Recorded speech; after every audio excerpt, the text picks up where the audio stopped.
Olá, bem-vindo a mais uma Palavra Oportuna, um tempo de reflexão e de inspiração para a sua vida.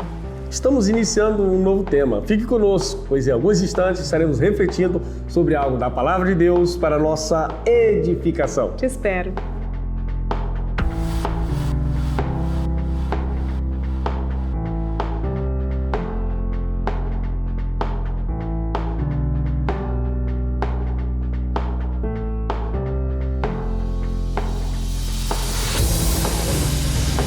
Voltamos, graça e paz. Graça e paz. E o nosso tema de hoje, a Páscoa do Cordeiro. E o nosso texto está em Lucas, capítulo 22, versículos 7 a 20. Acompanhe comigo. Chegou o dia da festa dos pães sem fermento, em que era necessário fazer o sacrifício do Cordeiro Pascal. Então Jesus enviou Pedro e João, dizendo: vão e preparem a Páscoa para que comamos. E eles lhe perguntaram: onde o Senhor quer que a preparemos? Jesus lhe explicou: ao entrar na cidade, vocês encontrarão um homem com um cântaro de água.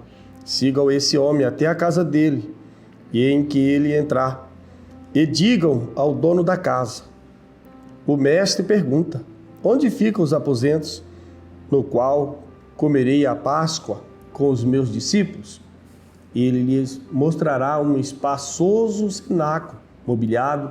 Ali façam os preparativos. E indo, acharam tudo como Jesus lhe tinha dito e prepararam a Páscoa. Chegada a hora, Jesus se pôs à mesa e os apóstolos estavam com ele. Então Jesus lhe disse: tenho desejado ansiosamente comer esta Páscoa com vocês, antes do meu sofrimento. Pois eu lhes digo que nunca mais a comerei até que ela se cumpra no reino de Deus. E pegando um cálice, depois de ter dado graças, disse: peguem e repartam entre vocês. Pois eu digo a vocês que de agora em diante não mais beberei do fruto da videira, até que venha o reino de Deus. E pegando um pão, tendo dado graças, o partiu e lhes deu, dizendo: isto é o meu corpo, que é dado por vocês. Façam isto em memória de mim. Do mesmo modo, depois da ceia, pegou o cálice, dizendo: este cálice é a nova aliança, no meu sangue, derramado por vocês. Amém, glória Amém. a Deus. Portanto, pastor, ainda mais nesse tempo, nestes dias, você e eu falamos muito sobre a Páscoa, né? Verdade. É algo aí que contagia tudo, o mercado, tantas Meu Deus, coisas, que né? correria, né? Ocorre, pastor, que a gente percebe que muitas pessoas estão confundidas sobre a Páscoa, né? Porque foi colocado tanta coisa pelo meio da Páscoa, tantos símbolos que não são bíblicos, né? E que confundiram muitas pessoas. A gente percebe que foi incluído coelho, cenoura, ovo, chocolate. Todas essas questões você não encontrará na Bíblia, né? Quando se fala da Páscoa. Então, se você nunca soube essa história, eu convido você, desafio você aí na Palavra de Deus para ter a revelação do que verdadeiramente é celebrar a Páscoa do Cordeiro de Deus, né? E aí, então, por causa dessas questões, e muitas pessoas, pastor, colocam tantos ensinamentos, tantos contos para justificar o coelho, que a Páscoa do Cordeiro ficou desprezada por muitas pessoas. É verdade. Muitas pessoas desprezam, então, a Páscoa do Cordeiro. Então, nós temos o objetivo de encorajar você a buscar discernir o que o sistema, o que o mecanismo deste mundo tem feito com as celebrações religiosas, com as celebrações do povo de Deus, né? O mercado, pastor, girando, né? Um incentivo ao consumismo. Então, é algo assim tão desenfreado que parado, pastor, sábado, por exemplo, eu olhando o mercado, as lojas que vendem chocolate, que vende coelho de pelúcia, cenoura cheia de chocolate, eu fiquei prestando atenção, meu Deus, o que o mecanismo manipula nas pessoas.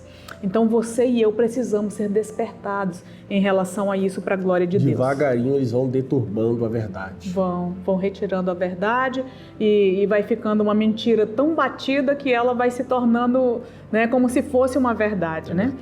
Então dizer a você primeiramente que a Páscoa foi uma ordenança de Deus ao povo hebreu. Quando o Senhor disse a eles, pastor, olha, vocês vão celebrar um memorial durante todas as gerações de vocês. Esse memorial será para que vocês nunca esqueçam de quando eu, o Senhor, tirei vocês da escravidão do Egito, fazendo de vocês um povo livre e levando vocês rumo às minhas promessas, à terra prometida. Foi assim que o Senhor disse, porque neste dia eu, o Senhor, tirei as vossas hostes do Egito e vós celebrareis com solenidade ao Senhor pelas vossas gerações este dia. Portanto, foi uma ordem de Deus, ao povo hebreu. E assim eles fizeram e fazem até hoje. Pastor, todo judeu sabe como celebrar a Páscoa. Meu Deus, isso é forte. Ele sabe como arrumar uma refeição especial da Páscoa. É uma celebração em família, É algo muito lindo, muito forte. E o Senhor disse que solenemente eles deveriam celebrar. Portanto, eles caminham sempre nesse sentido. O Senhor Jesus, no tempo do seu ministério terreno, celebrou 3 Páscoas distintas, que foi antecedendo, então, a nova aliança, E aí, então, houve um momento que ele purificou o templo, tem João 2:13 e seguintes, quando ele chega lá, pastor, aí tá lá os cabras vendendo tudo, negociando com o sacerdote, fazendo tipo assim, fala aí para sacrificar mais os pombinhos aqui, que vendendo tantos eu te dou o dinheiro de tantos, Jesus chega ali, derruba tudo, ele fica indignado e ele diz, a casa do meu pai será chamada casa de oração. Não façam da casa do meu pai um comércio. Meu Deus. Isso foi muito forte, Foi um tempo da primeira Páscoa no seu ministério terreno. E a segunda foi quando ele visualizou toda aquela multidão que vinha atrás dele. Eles estavam padecendo, já estava tarde. E ele faz então a multiplicação dos pães. Ele alimenta muitas pessoas. Mas depois ele vai dizer, por que vocês estão vindo atrás de mim por um pão que perece? Olha, os pais de vocês também comeram pão no deserto e todos morreram. Agora, quem comer do pão vivo que desceu do céu, viverá eternamente. Isso é forte. Essa foi a segunda Páscoa. E a terceira foi exatamente essa que nós lemos, quando ele, então, institui a nova e eterna aliança no seu sangue. Pastor, Jesus, então, celebrou ou não a Páscoa dos hebreus? Com certeza, Jesus celebrou a Páscoa, E com certeza foi muitas vezes Jesus veio a celebrar essa Páscoa com a família, com os discípulos. Não foi só uma vez, foi muitas vezes, E a gente percebe nessa história tão linda, onde Jesus fala sobre a Páscoa, que ele é o verdadeiro pão da vida, Sim. E a gente percebe que ele participou solenemente de muitas Páscoas, E nós percebemos que durante a sua infância ele participou da Páscoa. Até mesmo porque tudo nessa celebração apontava para ele. Apontava para ele. Cordeiro de Deus. Meu Deus, é lindo demais, Então a gente percebe que quando chegou o tempo do seu ministério terreno, os 30 anos, até os 33 anos, o Senhor Jesus, ele celebra uma Páscoa diferente. Exatamente. De uma forma diferente, ele faz diferente, mostrando aos discípulos de fato quem ele é, o Cordeiro de Deus, Então a gente percebe isso nas Escrituras, a gente percebe isso na fala dos discípulos, que eles já sabiam. Já sabiam preparar. Já sabiam Exatamente. Como preparar a Páscoa. Então Jesus, ele ensinou os discípulos e ele, provavelmente os discípulos já estavam ali acostumados a celebrar a Páscoa com Jesus. E é isso muito lindo, essa passagem da Páscoa nos traz muita alegria, nos traz salvação, restauração, renovo. Glória a Deus. Tudo volta para Jesus Cristo. Isso é lindo demais, pastor. Então vamos ver essa solenidade com Jesus, Vamos. Então olha só, eu convido você assim a visualizar o que a gente vai falar agora, a solenidade com ele. Então, nessa reunião solene da Páscoa dos Hebreus, eram erguidas 4 taças, pastores. Meu Deus. Que eu quero dizer a você, fique muito atento, porque tudo aponta para o tempo quando Jesus instituiu a nova aliança, Então havia uma primeira taça, que é a Kiddush, que é o cálice da separação. Essa taça, pastor, era erguida por quem era responsável pela solenidade e ele dizia: Deus separou um povo do mundo para servi-lo. Meu Deus separou um povo e ele estava falando do seu próprio povo. Ocorre que a gente vai perceber que Cristo vai dizer que o Senhor chamou para a salvação todos aqueles que vierem a crer no Sabe, seu pastor, nome. essa questão da separação me leva lá no Egito, no Sim. momento que o Senhor vai tirar o povo dele do Egito, ali do pecado, da escravidão. Ele pede para matar o cordeiro, comer a carne do cordeiro, comer a erva amarga, mas também passar o sangue do cordeiro nos umbrais. Ele separa, porque naquela noite ia passar o espírito de morte. Que coisa linda, pastor! E o povo dele estava separado, marcado pelo sangue, né? Selado. E aí, então, nesse momento, pastor, que ele diz, separo você, eles se alimentam do cordeiro. Meu Deus! Eles se alimentam do cordeiro da erva amarga. Então, o Senhor separa e diz, alimente-se do cordeiro. É algo muito forte. A segunda taça é a Hagadash, que é a taça da explanação. Ele vai testemunhar, vai dizer, olha, hoje nós somos o que somos, porque Deus, não de nós mesmos, nem pela nossa força, mas Deus, com braço forte e mão poderosa, nos resgatou do Egito. Esse momento aqui, pastor, é um momento muito lindo. Quando ergue a taça, alguém pergunta, por que essa refeição é tão diferente e separada das demais? Então eles vão, com muito temor, vão falar, porque eles vão contar a história, vão falar das 10 pragas, vão falar da morte dos primogênitos, né? Vão falar da morte do exército de Faraó no Mar Vermelho. Então eles entendem e sabem no seu coração que Deus não se agrada da morte do ímpio. É verdade. Então eles não ficam, né, como tem alguns crentes que toma, ele acha pouco, distraído e tal, né? Mas não, eles... Levou! Eles não se alegram com isso, mas há um temor, um respeito, porque eles sabem que a vontade de Deus é que o ímpio se converta e viva. É verdade. Né? É dessa maneira.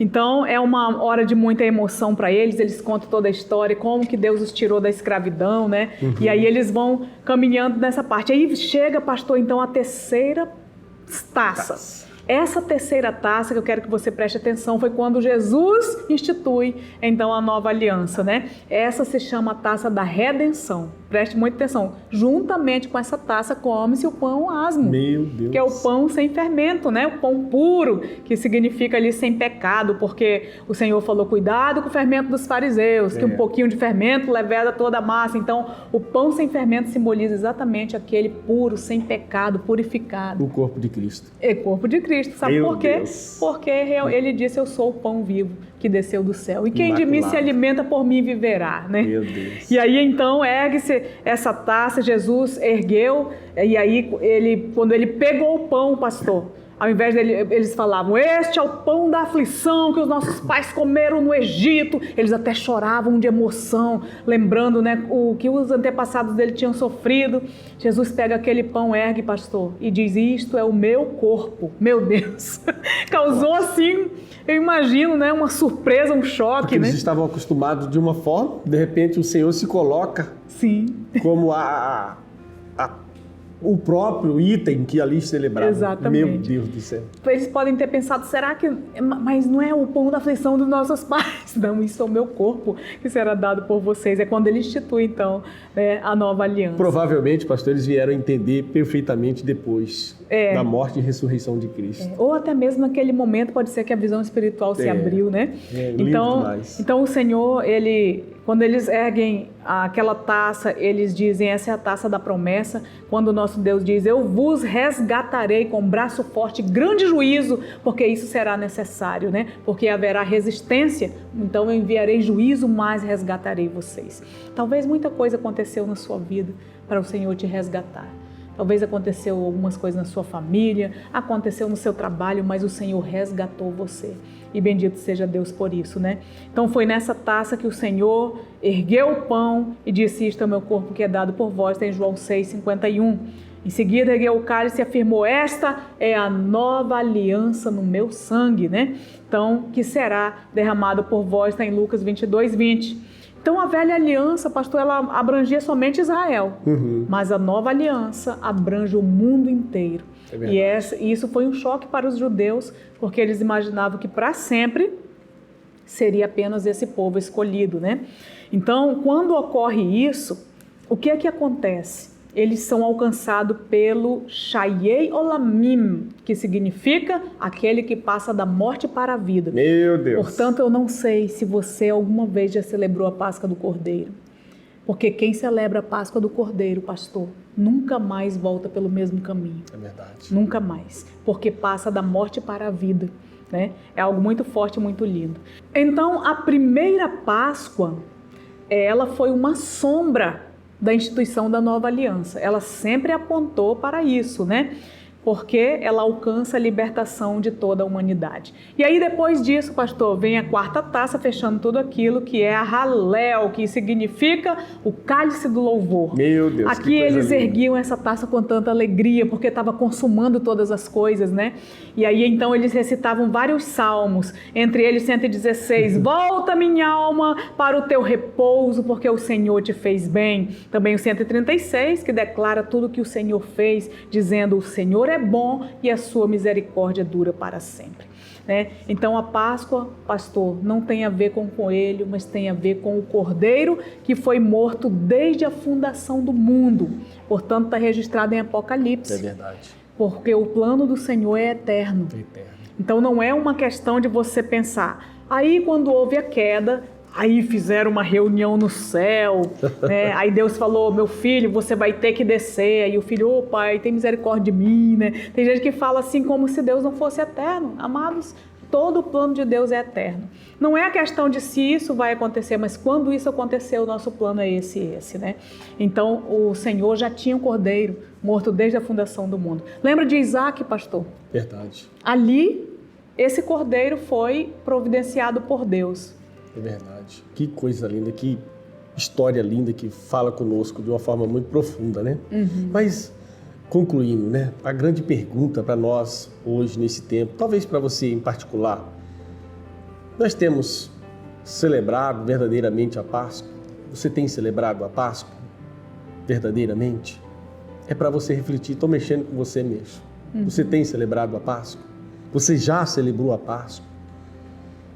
Sabe, é para você pensar sobre isso. Isso é muito forte, amados. Porque, preste muita atenção, a Páscoa existe uma ordem. A ordem da Páscoa é alimente-se do cordeiro. A ordem da Páscoa é alimentar-se do cordeiro, não é de peixe, não. Verdade. A ordem da Páscoa não é alimentar-se de chocolate, é do cordeiro. Costumes, né? Costumes que talvez a gente hoje, olhando com muita profundidade para a Bíblia, a gente percebe que esse mundo ele equivoca de uma forma muito erradamente, porque a Bíblia ela fala de uma forma e o mundo vive de outra. Exatamente. Então a gente precisa voltar para a verdade, derrubar esses sofismas, quebrar todos esses ensinamentos errados que a gente tem. A verdadeira Páscoa é Jesus Cristo, o Cordeiro de Deus. Que vive pelos séculos dos séculos. Que coisa linda. Vamos orar? Aí você entenda uma coisa, pastor, antes da gente orar. O cordeiro apareceu lá em Abraão, quando ia sacrificar Isaac. Deus proveu um cordeiro para morrer por uma pessoa. Depois, na primeira Páscoa, Deus providenciou um cordeiro para morrer por cada família. Na nova aliança, Deus providenciou o Cordeiro de Deus que tira o pecado do mundo para morrer pelo mundo inteiro. Essa é a nossa Páscoa. Nós passamos, é o Shayei Olamim, nós passamos da morte para a vida em Cristo Jesus. Essa é a nossa Páscoa. A nossa Páscoa é Jesus Cristo. Fora dele, sem ele, não pode existir Páscoa. Nem com coelho, nem com chocolate, nem com ovo, nem com cenoura. Se não for o cordeiro, nós não temos Páscoa. Portanto, a ordem da Páscoa é alimentar-se do cordeiro. Portanto, quando nós nos alimentamos de Jesus Cristo, Egito para fora, cordeiro para dentro, pecado para fora, cordeiro para dentro, fora do inferno, em nome de Jesus, né? Portanto, alimentando-se do cordeiro, ainda tinha outra ordem, pastor. Estarem prontos, arrumados, para saírem apressadamente. Cordeiro para dentro, para fora da vida de pecado. Portanto, a Páscoa é isso, alimentar-se do cordeiro, morrer a sua morte, receber a vida da ressurreição e olha para fora do pecado, do inferno, do Egito e rumo às promessas do Senhor. Liberdade. O Senhor nos libertou. Amém. Glória Amém. a Deus. A palavra do Senhor vai dizer muito lindo, né? João 8:32, conhecereis a verdade vos libertará. A verdade é o Amém. Cordeiro. Isso é muito lindo, né? Vamos orar? Vamos orar. Pai, muito obrigado, Jesus. Amamos o Senhor, porque o Senhor, meu Deus, é tudo que precisamos. É o nosso alimento, é a nossa água viva, Senhor, que desceu do céu. O Senhor, meu Deus, é tudo que precisamos. Por isso, nós nos alegramos nesse tempo que estamos, meu Deus, recebendo como oportunidade para reconhecer todos os dias a grandeza do Senhor. Pai, em nome de Jesus, que essa palavra, essa reflexão, meu Deus, ache um lugar em cada coração e que haja, meu Deus, mudança, que haja entendimento, que haja, Senhor Deus, vida e abundância, Senhor. Em nome de Jesus Cristo, que o Senhor possa trazer, meu Deus, sobre cada coração a alegria, meu Deus, de poder viver na Tua presença. E aqueles ainda que não, meu Deus, não entende, não conhece, meu Deus, abre o entendimento e que a palavra do Senhor resplandeça sobre cada vida, sobre cada coração. Em nome de Jesus Cristo, nós oramos agradecidos. Amém. Amém. Uma feliz Páscoa do Cordeiro para você. E o Senhor te abençoe e te guarde. E até a nossa próxima Palavra Oportuna.